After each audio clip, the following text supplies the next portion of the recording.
Hi, I'm Joe Rusk, co-owner of AquaGuard Foundation Solutions.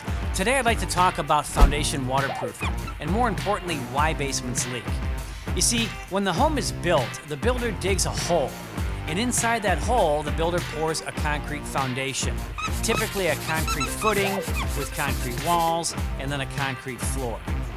Once the foundation is complete, some type of damp-proof or waterproof coating is applied to the walls on the exterior of the foundation.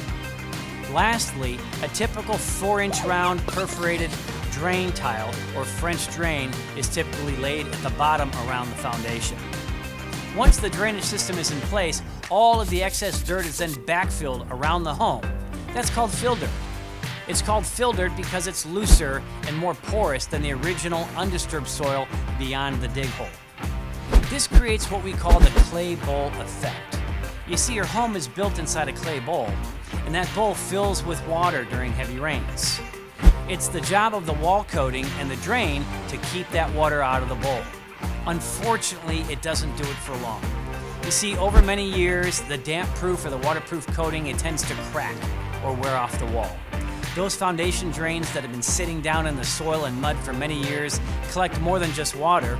They collect silt and sediment, and they eventually clog, rendering themselves useless with time. Hydrostatic pressure or water pressure builds in the bowl as the water starts filling it up around your home. And that pressure forces water into your basement through cracks and weak points. Worse, clogged or inadequate gutters and downspouts can add to the problem of additional water building up around the foundation. All of this adds up to foundation and basement water problems, loss of space, damage to items in the basement, and mold result. All of this affects your family's health and the value of your home. Are you noticing water in your basement or crawl space? Call us. We can help. We can point you in the right direction. Have a great day from all of us at AquaGuard Foundation Solutions.